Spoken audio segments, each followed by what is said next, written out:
It's the internet. You're busy. Let's do this. I'm Jeff Grubb. This is GrubbSnax. I write over on GamesBeat.com. I am doing this show for Giant Bomb where we talk about video games. I talk to you, answer questions. First thing, real quick, I think, it seems pretty obvious now that id Software and Machine Games and Bethesda and Microsoft and everybody who owns Quake now, they're going to reveal a revitalized edition of Quake today. We know because they said that in a blurb about the panel that's going to be at QuakeCon today, one of the first panels at QuakeCon later today. Honestly, it might be already happening. I think it's happening in a little bit, actually. So, like an hour or so, if I'm right on the timing. I'm going to be gone. I'm going to be taking my kid to school right when it happens, I think. So, I won't be watching, but you can watch, and hopefully we'll get some details about what this revitalized edition looks like. But to back that up, it also has been rated by the ESRB, and the beta build of Quake on Steam has gotten an update as well. That's probably going to roll out. It's probably going to shadow drop as part of this thing. So keep an eye out for that. The Xbox Series X mini fridge. The fridge, what looks like an Xbox Series X. They did one of those where they just like painted Xbox, like an Xbox decal on the front, and that's kind of what they they gave that away to influencers or whatever. That is not what they're releasing here. Now they're actually trying to get like an Xbox Series X like looking fridge that's actually like built like one, and they want to start selling that. They want to try to get it out by the end of this year. They also want to hit around a $200 price point. And those two things are also conflicting with a global supply chain shortage. So things are hard to come by right now. It's hard to source parts for everything, and apparently that includes fridges. Another follow-up. Michelle Ansel's Wild. I was asked about this. I said I bet it's probably never going to come out. I guess I can confirm that game is fully done. There is no Wild anymore. That's a weird thing to say. Wild is dead. There is no more Wild. But that's the truth. I think Michelle Ancel just sort of abandoned the project. Not that kind of abandoned. We're not going down that rabbit hole today, hopefully. But he just, he's not working on it anymore. The project got shut down. The team that was working on it was looking at like maybe trying to stay together and work on other projects. I don't know what happened with that, but they were definitely they were like, hey, we're not working on this anymore, but we do have a lot of talent here. Maybe we can work on some stuff. So what's going on with NetherRealm? As far as I'm aware, we still haven't heard any news from NetherRealm exactly about what they're working on next. And that's a big question. People think, oh, maybe it's a Marvel versus DC game. And that would be wild. It's probably not that. It's probably, I think I said it was going to be Injustice 3 or whatever. That was a guess. It was an educated guess. It made sense. They had gone from Mortal Kombat to Injustice to Mortal Kombat to Injustice. That's been their cadence so far. But if you think about it a little bit further, does that make sense? Does having NetherRealm use a WB-owned property right now make sense when WB is sort of falling apart in front of our eyes, where who knows where NetherRealm's going to be next year? Like, is NetherRealm still going to be part of WB? And does it make it easier to sell NetherRealm or let it spin off or whatever if it's making Mortal Kombat 12 instead right now? And that's what I've heard is happening. And I've heard this is not. I wouldn't say that this is like for sure, but it lines up with the reality, and it lines up with what I've heard, where Mortal Kombat 12 would make the most sense because that's a game they know will make money. It'll sell well. There is still, Mortal Kombat 11 was great. It's doing well. But if you come out with Mortal Kombat 12, it will also sell and do well. And at the same time, you don't have to use any of these Batman, Superman characters that might be tied up in licensing if you try to get rid of NetherRealm, if you try to sell it to whoever. Let's scroll on down. I'll try to get to as many of these as possible. JP Grabier, what will be the next sports game franchise that will go the free-to-play route? So I think I've probably talked about this before, and if I haven't on here, Well, let's do it now. It's probably going to be NBA from EA. So what it was, I wanted to say NBA Free Time, but I think that's what it was called like forever ago. NBA Live. That's the one that EA really wants to make go free. It wants to make it free to play, and that's how it wants to compete and like come up from the bottom. I'm sure I've talked about this before. I feel like I've used this exact verbiage, but NBA 2K is so dominant. It's so dominant that like when EA is like going to the NBA and say, hey, we might try to do it free, like go do a free to play version, the NBA goes to 2K and says, hey, have you heard the shit that EA is going to try to do? And EA is like, what the hell? Why? Come on, we are partners. You don't have to like go tell 2K what we're trying to do here.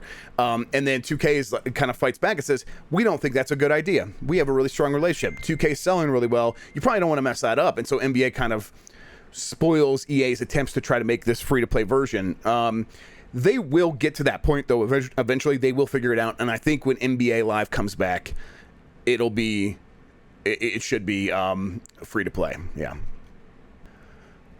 From Bane Fire Lord, do you have any idea what Redfall actually is gameplay-wise? I think either you or another gaming insider I follow mentioned recently that it's not really part of the 4-player co-op Left 4 Dead alikes genre. Sorry if this is a double post, page refresh. Yes, no worries.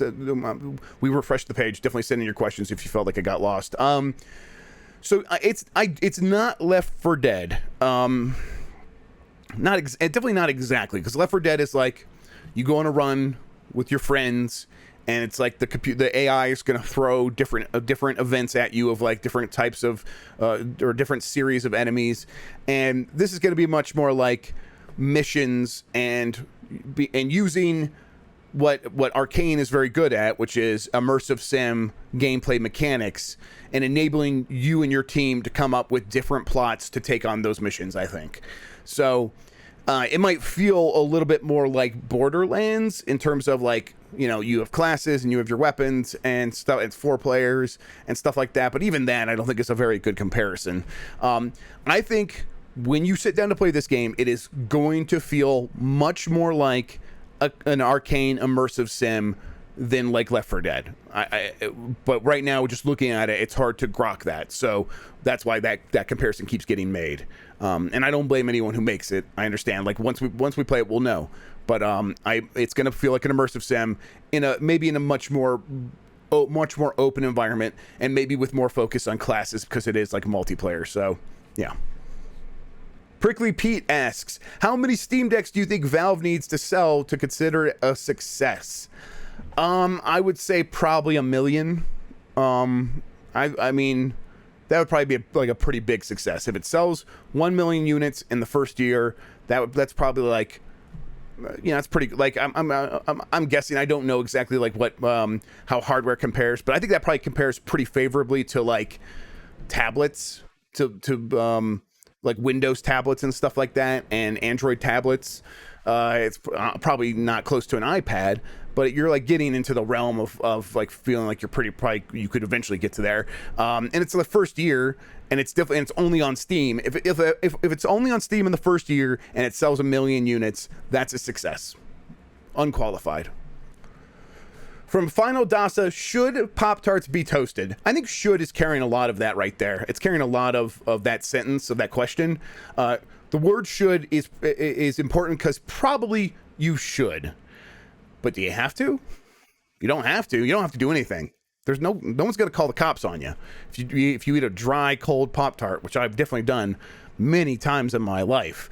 The problem is that the Pop-Tart is so dry that you kind of need the heat to liquefy the lava stuff inside a little bit to make it actually a little bit more moist, or to fool your brain into thinking it's more moist than what it is. So you probably should, yes. The Drum Kid 92. Any info on the upcoming Last of Us multiplayer game? Some potential battle royale mode assets were found in the base game files, but I'm more interested in knowing how they're handling the factions mode. I don't have details like that stuff, but I do expect that this is something that'll be at State of Play.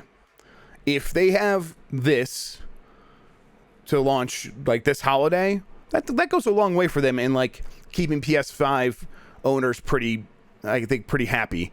Where like, yeah, listen, we got a bunch of director's cuts, we got stuff like Kena, we promise you Horizon's coming early next year, just chill. here's something to play until then, and get into it. Like, yeah, we know that Xbox guys are going to be talking about Halo Infinite a lot. You don't like Infinite, you don't like Halo anyhow. You wanted more stuff from Naughty Dog. Well, here's this. So I think that's probably coming in September. I'll be surprised if it doesn't. I don't know for sure, but I would be surprised if it doesn't. All right, let's do one last one here. Nannerpuss with the great name there. Do you know if there's any truth to the rumors that Nintendo has completed the Metroid Prime remakes but is sitting on them to release closer to the new Prime games? I'm pretty sure that rumor came from me, so I'm pretty sure that's the case. I know that they've been working on them, and I know that there was concern of they would have trouble like getting the games working on these new systems or whatever, and they don't have the code or whatever. They've built, like with the Mario 3D world, with the Mario 3D All-Stars thing, they built a lot of tools to make it easy to just like put those games on there and to apply stuff like on a top layer over those games. You can watch MVG's videos about the Super Mario 3D All-Stars to kind of get an idea of what I'm talking about there. So I think that they'd probably be able to get those games in a good situation where it's not as much work as some of the old retro developers are making it sound like. And yes, I think they are holding it until it's closer to Metroid Prime 4 as part of a marketing plan. This is something we've seen them do before, so they're probably doing it again.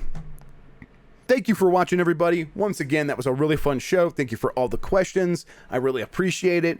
I will try to look up some more of this stuff. The list has got a lot of stuff that's like getting kind of old where I'm like, I should like double check and see if there is any information on this stuff. And I'll come back with that next week. But until then, take care of yourself. Have a good one. Goodbye. Go watch the QuakeCon thing. Let's see if there's any news there. I think I heard the stream was crashing and burning. We'll see the state of it. All right, everybody, have a good one. And oh yeah, yummy.